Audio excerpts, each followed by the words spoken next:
everyone, today I am going to do a Zara Larsson makeup look for you. This look is back from November of last year. Her makeup artist Sophia Snow did such a nice look. I'm going to do another one, but I don't have all the right sequins that I'm going to do for the next one. But today's look is going to be full of colour. It's a really, really beautiful look, and yes, I know I'm a lot older than Zara, but it's not about that. It's about how to create the look. So I've been a makeup artist for 26 years. Hopefully I can show you some tips and tricks. I won't keep you too long, but hopefully I can show you some new things to create the look. And if you have any looks that you'd like me to do, let me know. Firstly, I need to moisturise my old dry as a bone skin so that makeup can sit on top of it. Makeup is a process, and in this process I'm going to take a little bit of white MAC Chromolite just to give me a blank base for the colours to pop. I find it nice to apply this sort of product with a finger. The warmth of your finger just stops it dragging quite as much. Lots of places do white eye primers. I know that House Lab do, so you can get them many places. I'm going to take a Be Perfect palette. So I want to use this colour Lagoon from Be Perfect.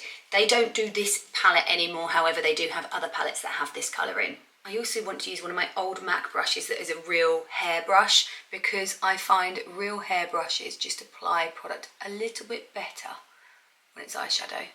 Synthetic almost don't cling to the eyeshadow quite as well.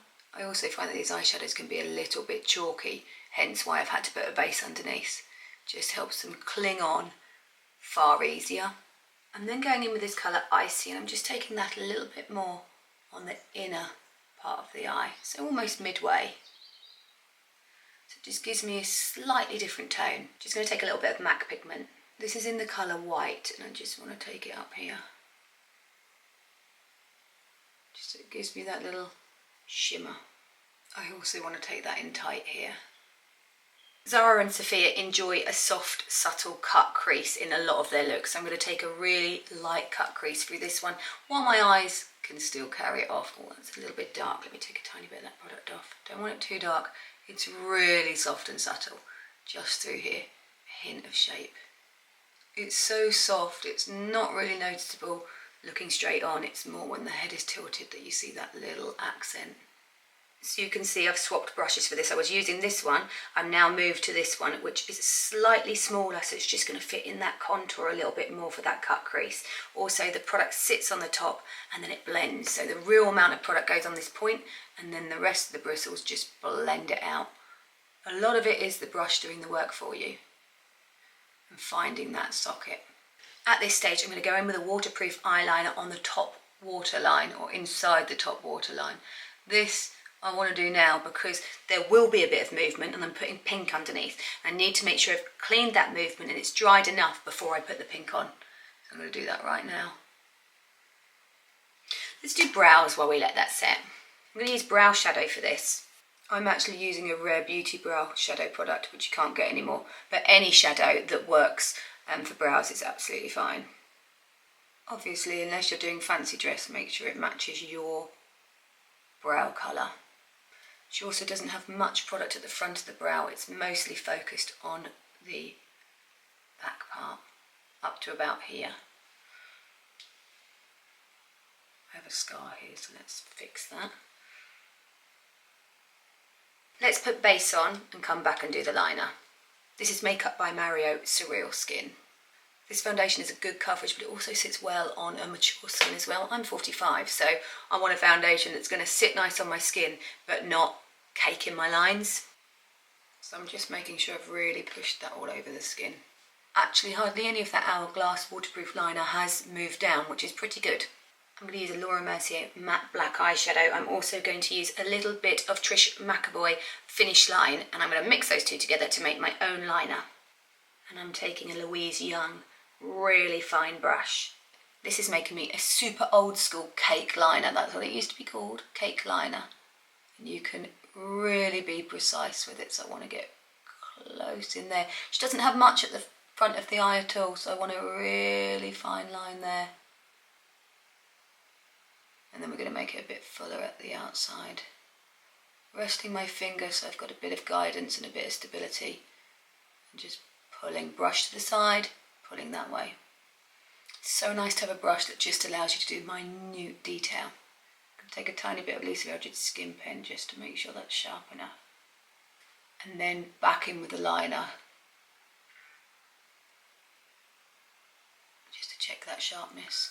I probably could go thicker, but I'm going to stop there for now. God, I just absolutely adore makeup. Now this is where you notice how different your eyes are. Now what it looks like she does is just take the eyeshadow on its own and just run it softly over the top. This is something I've done for years. Just to seal it in place, but it also makes that a little bit more soft focus. Now we're ready for the pink in the eyes. I'm actually going to take a lip liner. This is Fuchsia Irresistible 04 by Givenchy. MAC do pencils that can be used anywhere on the face. These are called chromograph pencils. I did used to have a pink, but I don't have it anymore. So if you are going to use a lip liner in your eyes, just beware. Pink can be very sensitive on the eyes, so be cautious. I, however, am not cautious, so I'm going to take a lip liner in my eye. Oh look, there is a bit of black there now, can you see? Clean that up first, otherwise it will make this purple. I'm trying to make sure I brush that right on the lash line as well as inside the eye. Who doesn't love a good bit of pink eye? I'm going to curl my lashes and then take a YSL mascara. I'm going to let that mascara dry and come back to it. I'm just taking a little bit of Shape Tape Glow Wand just under my eyes. Take a little bit there as well. Just push that over the skin. I'm going to take a little bit of Westman Atelier bronzing drops. And I just want to take that through my hairline, just so I look a little bit sun-blessed. I'm also taking it just through my cheekbone and my jawbone.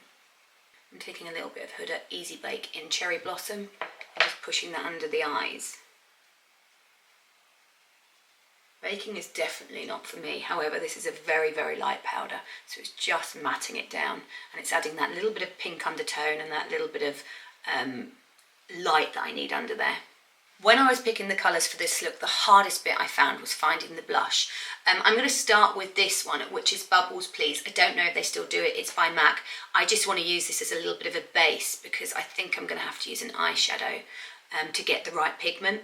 So I just want something that's going to set me a base. It's actually quite a good colour, not quite neon enough. It's very much giving me Boy George vibes, Culture Club. It's just really nice to see colour. Right, let's get an eyeshadow into this. Let's do MAC. I was initially going to use this one, Flamingo, from another Be Perfect palette, but I think it might be a little bit blue. I'm going to have a look at this MAC Bright Pink. Give that a go. One thing that's good is the MAC eyeshadows aren't quite as chalky as the Be Perfect one, so I know I can blend it a little easier. That has just given me that hot shock of pink that I needed. Is it enough though? Just picking up my foundation brush and just making sure I'm not crossing too far in. I want to kind of keep it here, so I'm just taking away anything that might be just a bit crossing over to keep that quite light through that central panel. Now I could go back and use the white eyeshadow that I used up here across the face, but it's a little bit too stark white, so I am actually going to use this shadow that's in a number 7 palette. So it's just finding the colours. I want to use this one. It has a slight pink undertone to it, but it's still got the shimmer. Let's give that a go, and I just want to take that under here and across, so it's giving me a slight shimmer right up here and out. This palette is called Natural Elegance. It's just given me a little bit of a shimmer. I need a little pink just across the ridge of my nose. Dark lip liner on the lips. This is Tailored by Vive.